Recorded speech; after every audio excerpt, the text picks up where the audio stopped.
Hello everyone. Okay, this is my fifth video and I'm making videos on electric charges, electric field line charges, the first lesson of PUC second year science.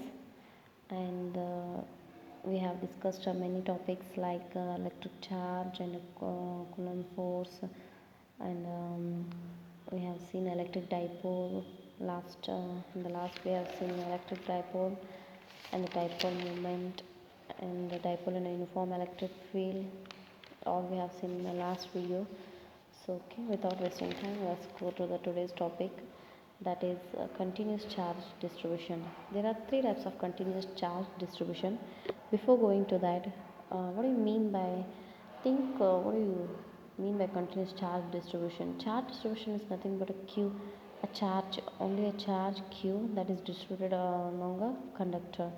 Okay, if a charge is distributed, if you have taken a conductor, then on the sphere, I have already mentioned in the last videos, the charge will always lie on the surface of the charged conductor, charge conductor. If it is a conductor, then only the charges are lies on the surface. If it is an insulator or any semiconductor, then the charges will if we have given a charge to that, then the charges have the capacity to lie inside the conductor. Okay, lie inside the conductor. So continuous charge distribution is nothing but a uniform charge distribution, and there will be uniform and in every surface of any part of the surface, the charge distribution will be uniform. I'll say that uniform distribution of charge, how if the electric field lines will be the parallel, and then the uniform distribution of charge. If the electric field line somewhere it is converge, or where the electric field lines will be more, or here the density of electric field lines will be more and here it will be less, so we can say that this is a non-uniform distribution of a charge. So but in a continuous charge distribution, there will be always a uniform distribution of charge. And continuous charge distribution, there will be infinite charges spaced infinite charges. If you have taken any conductor, then there will be infinite of charges, more charges, continuous will be in the continuous manner, very a minor space between the two charges. This is called as a continuous charge distribution. There are three types of continuous charge distribution. There is linear charge density,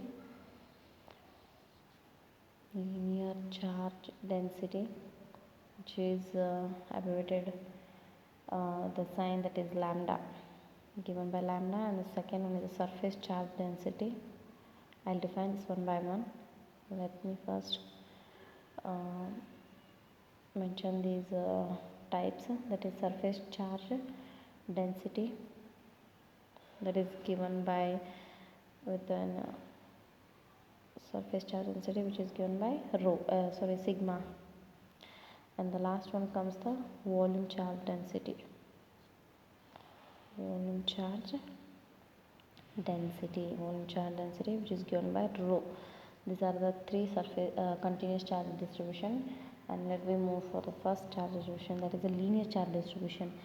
Linear charge density.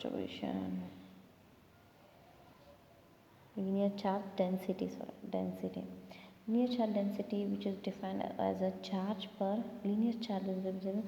Let us take a diagram first of all. I will explain this. Linear charge density, which continuous, which is a cylinder, take a length of length L, where a plus q charge is given to this charge, where the continuous charges are lying on this conductor. We can say continuous charge of this.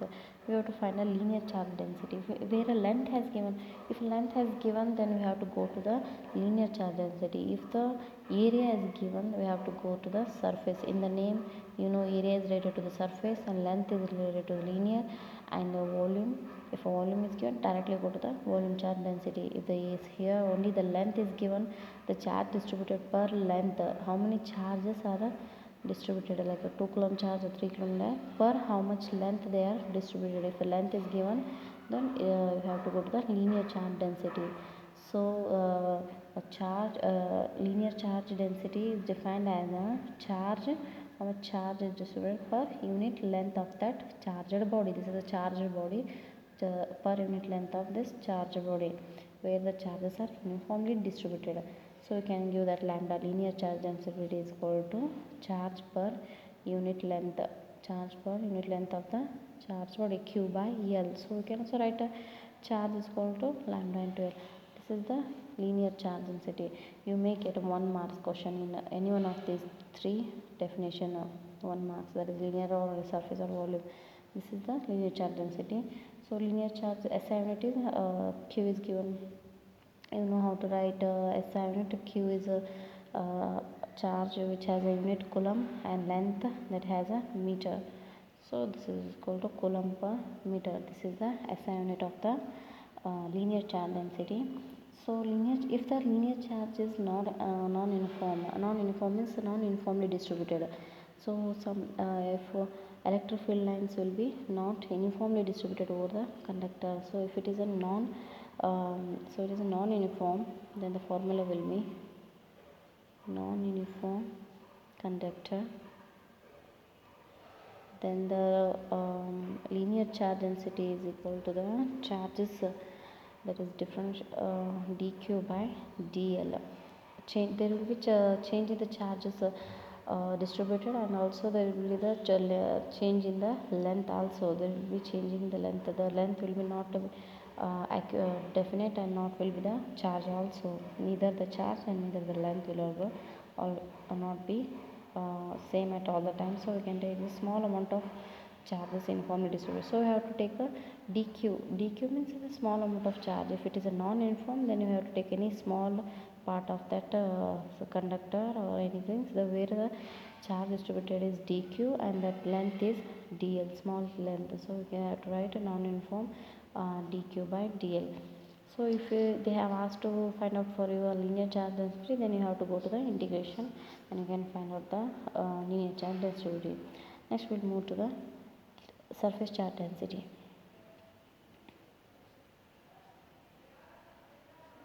Surface charge density. Now we have seen here q a length, so here it will come a surface, that is the area of a surface, so it is given by S. So take any surface. Here we have to take a length. Take any surface of any shape where the charges are uniformly distributed, continuous. Will be more charges, infinite charges. So will draw how many convenient to me. So the surface area is given by S, and the charges distributed we have to take a Q. Same here, a surface density charge is given by sigma, and surface charge density is defined as a sigma equal to charge per unit surface area. Okay, surface charge density is density is defined as a charge per unit area. Okay, S is have taken a unit area, that is q by S. When a charge is uniformly distributed, q by S. Here it is q by L, it is q by S. If it is a uniformly distributed, if it is non-uniform, then we have to take a small surface, that is ds, where dq charges are distributed. So we may write that if it is non-uniform, then sigma is equal to dq by ds. This is for a non-uniform.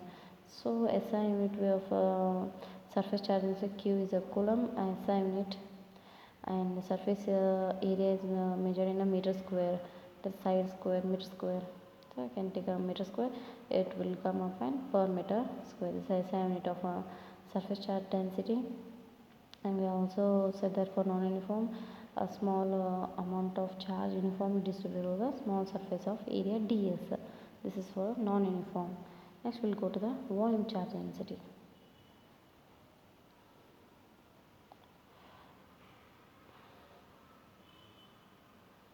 For volume charge density, let us take a sphere or a sphere of a volume V, where the charges are uniformly distributed with the infinite charges.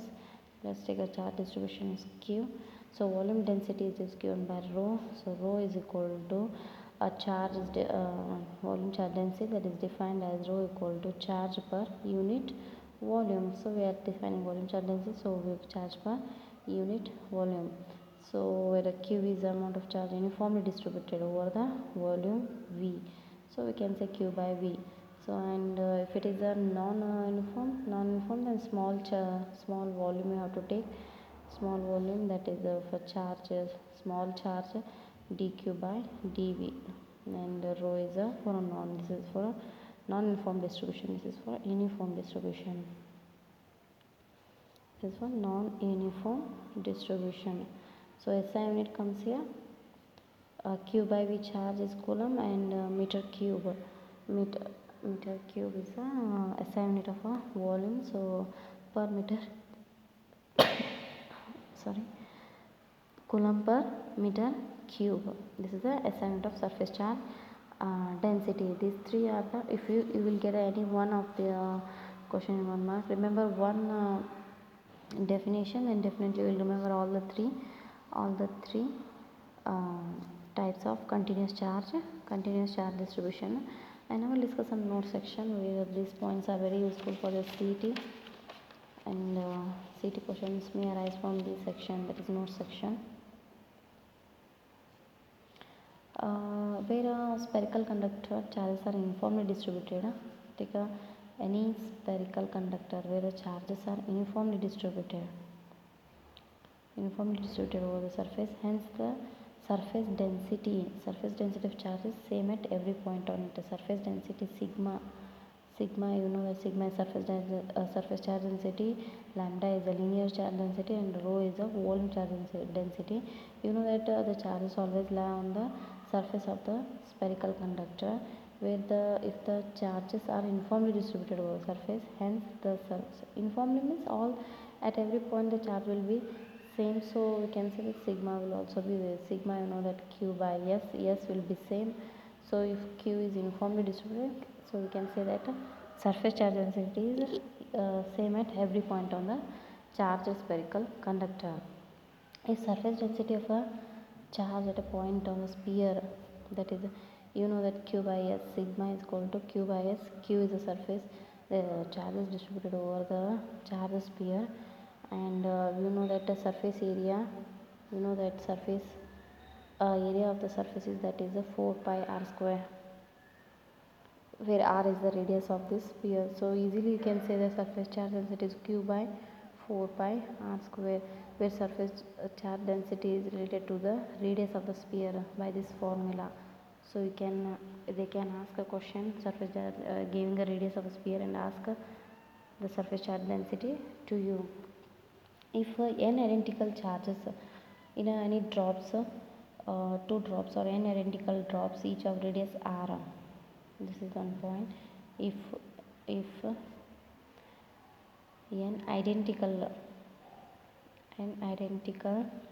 charge drops of radius r, n identical of radius r, these are drops n identical like this. There are n identical drops of radius r which are combined. These are combined, small drops are combined of radius r to form a bigger drop of this radius r. Then the surface density of this bigger drop is given by sigma dash. Surface density of this bigger drop is a sigma dash, and these are of sigma. Okay, sigma, we can say, I will say that sigma dash is the surface density of the bigger drop is equal to cube root of n, that is the number of small drops. What are the number of small drops to form a bigger drop? There is a number of, that is n into sigma, where sigma is the surface charge density of a small drop. So surface charge density of a small drop is equal to sigma, which is equal to, we have already shown the surface charge density of a spherical conductor, that is q by 4 pi r square. 4 by r, so we have seen here in the here. So we can say that a small, when n number of small drops which are combined to form a bigger drop of water, you can say bigger drop, then they will ask what is the surface charge density of a bigger drop. So we can say that sigma dash is surface charge density of a bigger drop is equal to how many. They will ask a question, if three small drops are combined to form a bigger drop, where a smaller Three example. Three small drops are combined to form a question, are combined to form a bigger drop, a water drop, you can say that, a bigger drop, charged drops, you can say that, identical charged drops. So these are drops. So what will be the surface charge density? What will be the surface charge density? Surface charge density, surface charge density of a bigger drop, bigger drop. And they have given a surface charge density of small drop something like 2. So so you can take this as a 8 small drops are formed. 8 because we have to remove the cube root, so it will be easy, so I have taken like that. So then the bigger drop is equal to how many drops are for n number of, that is 8. 8 cube root into smaller surface charge density is 2. So 8 cube root is 2 into 2, that is 4. Surface charge density, that is surface charge density is equal to q by s, that is coulomb. I have to give a unit to each and every problem asked in a question, so that is very very necessary. Please don't forget that to give a SI unit after your answer. Okay, if you not remember, just go to the formula. Sigma is equal to surface charge density is equal to charge upon a surface area, that is given by coulomb into surface is made in meter, that is coulomb meter per square. So here coulomb per meter square. This is surface charge density like this. This is the very important formula. The surface charge density of bigger drop is equal to n number of cube root of the n number of small drops formed into the surface charge density of the small drop. Okay, find this we can get. So one more formula also we can get from this point also. If an identical drops are formed, that we have seen. So radius of a larger drop is also related to the radius of the smaller drop. The radius, let r be big, this is the capital R be the radius of a bigger drop, and the small r be the radius of a smaller drop. So these two radius can be related also in the same form by the same formula, that is radius of a bigger drop is equal to n number of radius, how many number of small drops are combined, that is n number of small drops are combined, that is a whole cube root of small radius into times the small radius. These two are the formula. We can also relate the surface charge density and also a radius of a bigger drop to the smaller radius, that is into a number of small drops formed cube root. This is the equation for the radius related. These two are the very very important for your series questions. They easily ask a question on electrical and electric field and charges. These two questions or any questions in CET. If you remember the formula, then definitely you will go into solve a question in any 1 minute. So we can surface density of a charge is directly surface density sigma, where sigma is directly proportional to the curvature of the surface, curvature of how much it is curved, curvature of a surface, and it is inversely proportional to the radius of the curvature r, radius of the curvature r. You have seen in the formula that sigma is inversely proportional to the radius, but is directly proportional to the curvature of the radius, curvature of the radius. So these are all of the some important points based on the continuous charge distribution we have seen just before 15 minutes. Now we'll go to the last topic, that is Gauss theorem, and I can also say a Gauss law, and you can get a 5 marks question definitely on the application of Gauss law, how this Gauss law is used to measure the electric field when a charged sphere is given inside a charged sphere and outside the charged sphere and on the surface. You can easily find out the electric field using this Gauss theorem. Okay, let us move to the main last topic, that is Gauss theorem.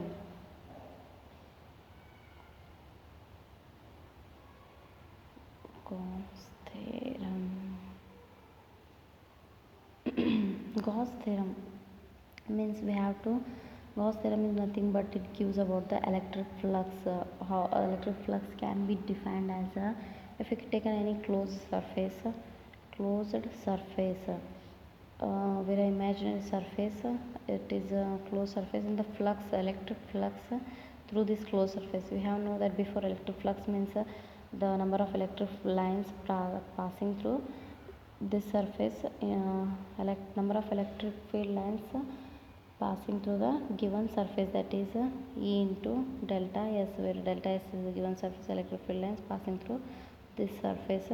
But here the Gauss law says that electric flux means the number of electric field lines passing through unit surface, that is equal to E into delta S, that is electric lines into a given surface, that is equal to the in a closed imaginary surface, that is equal to the charge into the 1 naught nu naught times that is equal to the q divided by 1 into q, the total charge enclosed into 1 by epsilon naught, here, where the epsilon naught is a permittivity of free space, that is a permittivity. I'll explain this what is that is permittivity of free space. It is nothing but it is a capability of the electric field lines passing through the vacuum, not in any media, air media or any media, in vacuum. In a vacuum, the capability that the electric field lines passing through this surface, where this surface is kept in a vacuum, then the epsilon naught that is having here, that is the capability of the electric field lines in a vacuum. So you can say that for free space. So this is the nothing but the, I'll one more time define this Gauss theorem. We have already know that Gauss electric flux means the number of electric field lines passing through the given surface area, that is delta S, that is equal to the 1 naught nu epsilon naught times the total charge enclosed in the given surface, enclosed in the this closed imaginary surface. So you can say that is q is equal to 1 by epsilon, that is psi is equal to q by epsilon naught. Epsilon naught is a Gauss theorem, q by epsilon naught, where epsilon naught is a permittivity of free space. I have seen that, also seen that. If the imaginary surface, if you want to find out the in any charged sphere, if you want to find the electric field here and inside the sphere or outside the sphere around the surface, we have to draw any imaginary line, any imaginary surface to find the electric field inside this sphere. So we have to draw imaginary surface, so that we have to calculate that at that point where the we want to find the electric field inside the sphere, to take any point inside the sphere, so that this imaginary sphere must lie on that point where we have to find the electric field. So this is the imaginary sphere where we have to find the electric field, that is called, this is imaginary surface enclosing the charges, that is called a Gaussian surface. Using this Gauss law only we have to find the electric field also, that is called a Gaussian surface. Gaussian surface is nothing but that is a imaginary surface enclosing the charge is called a Gaussian surface. This surface can take any size or any shape. If you want to find a charge outside the sphere, means of electric field due to this charge sphere, you have to find electric field outside, and you have to take a Gaussian surface and we have to apply this formula. I'll show that how applying this formula only says about the application of Gauss theorem. There are three can apply the Gauss theorem, so those are called as the application of Gauss law. Using this formula we are using the applications of a Gauss law. How is Gauss law is derived, how is Gauss law has been came, how has this formula has been proved. Let us know that point, how it has been proved. Derivation of a this let us derive this equation, that is derivation of a Gauss law.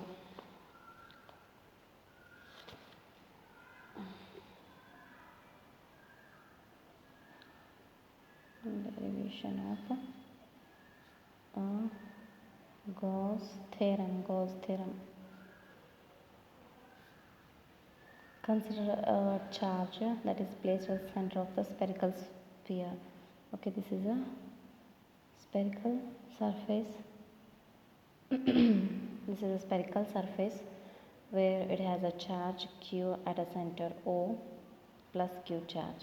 Sorry for the not a neat diagram it is. Okay, plus q charge, it is kept at the center of the spherical sphere which of a radius r.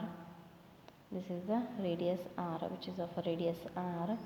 Let E be the electric intensity at a point on the surface. Okay, and at that point on the surface of the sphere.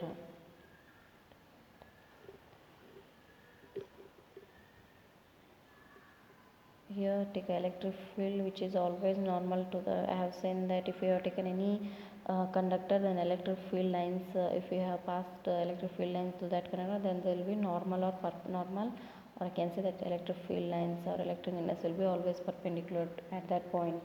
It is perpendicular and outside from that conductor.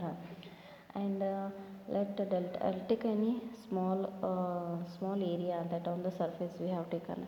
So let us take a small area of this spherical, this conductor, small area for delta S.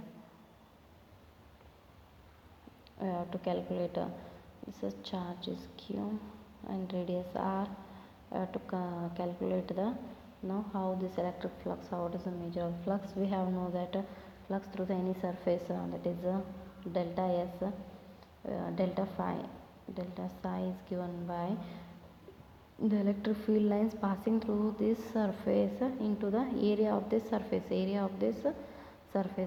the number of electric field lines, that is electric field into delta S. Delta S is the delta S is, that is nothing but the electric that is the area of this surface, and E and delta, here E is the outside direction, so we can delta S into cos theta. This is the formula. Theta is, you have already seen that the angle between the making in the electric field lines and the normal of that surface. So here the normal so that surface and the electric field lines, this delta S surface area is also outside the surface. We have taken the area. So electric field lines making angle, no angle, there is no angle between this, so theta will be 0, so cos 0 will be 1. So we can let the psi is equal to E into delta S, where we can take that total electric flux through the sphere is, total electric flux through the sphere is, that is we have to take a summation into E into delta S, summation into E into delta S.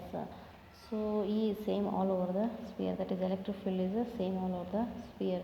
We know that this area of the sphere, that is area of a sphere, we have already know that it is common very 4 pi r square, which is the area of the sphere. So psi is equal to E into put the area of the sphere here, that is 4 pi r square. So we can get, so we also know that electric field equation, electric field is given by 1 by 4 pi epsilon naught into q by r square, q by charge into the radius of that sphere. So we can write that electric field equation in this equation, that is electric flux is equal to electric field is 1 by 4 pi epsilon naught into charge q upon r square, q upon this electric field, and remaining part is 4 pi r square, so what gets cancelled, 4 pi and r square remaining is q by epsilon naught, that is psi is equal to q by epsilon naught. This is how we get the Gauss theorem we have discussed, that is Gauss theorem is equal to psi upon q by epsilon naught. So by using the electric field lines passing per unit area, you have taken an area, so I have just written the area formula, that is 4 pi of r square. So electric field equation so cancels here and only remaining q by epsilon naught. This is the Gauss theorem. Here the total electric flux it is independent of the size, electric flux it is independent of the size also, shape, whatever may be the shape, electric field lines is not affected by the shape and anything, and distribution of charges, the state of rest or motion, but depends only on the charge enclosed by the, here psi electric flux depends only the charge enclosed. If I will get a question, seat question The electric flux is depend upon, they'll give a four options. Question is like this: the electric flux, the electric flux depends upon, they'll ask the points like size or shape, or second will be the area, and third will be the Gaussian surface, and distribution of charges also they'll ask. Distribution of charges, for charges I'll take a still 2 points. The 4 point state or a rest or a motion. And for charges in a state of rest, distribution of charges may be in a state of rest or a motion. And the last point will be the charge, only the charge enclosed. You will definitely going to get this question because it's a very understanding question. Electric flux, because flux only depends on the charge enclosed in the sphere. It is not at all depend on the size or shape or area. We have taken area here, but it is not, flux is not dependent on this. Where we get a final equation here. Okay, also not the radius also, I am giving you radius also now, and distribution of the charges. You may get a confused between these two options, that is distribution of a charges at a rest or a motion. They will ask this. No, distribution of charges is not, it is not at all. Flux is not only it is depend upon a charge enclosed charge only. So this is all about the electric flux. The total electric flux to a closed enclosing and in a electrical dipole. The total electric flux through closed surface in an electrical dipole. If electric dipole is inside that, so then our electric flux will be 0, because if it is a positive charge and this is negative charge, here the force, there will be no force, there charges will cancel. In an electric dipole you must have two charges, the charges will be cancelled, there is no charge enclosed. Q will be 0, then definitely psi will be 0. This is all about the electric flux and this Gauss theorem and how the derivation of a Gauss theorem. Next we'll move for a very important one, that is the application of Gauss law. Application of Gauss law. Application of Gauss law. Application of Gauss law means, Gauss law is psi is equal to q by epsilon naught. How this equation is useful to derive electric field. If we take electric field inside a charged conductor, outside a charged conductor, and any charge sphere by drawing a Gaussian surfaces. Is the imaginary surfaces. We have to draw Gaussian surface and we will derive a electric fields at a point inside, outside, and everything. If we have taken a charging sheet, and we have to take a cylinder, by like this we are using these all, and infinite charged, infinite long straight uniformly charged conductor. By drawing a Gaussian surface like cylinder, we can say that we can derive electric field inside, outside the conductor. So okay, we'll see in the next video application of the Gauss law, and one more video will take for the problems. Okay, now we need only 2 videos to complete this chapter, the electric field and charges of the second PUC, which is very one of the important chapter. Next I'll go to the second chapter also, and I'm going to solve all the problems which I have given in the NCERT and also in the example problems also, and show you easy method to solve those problems. Okay, if you have any doubt, please ask me in the comment section, and please subscribe my channel. Okay, the friends who are very eagerly waiting for like these videos, please share to those. Thank you.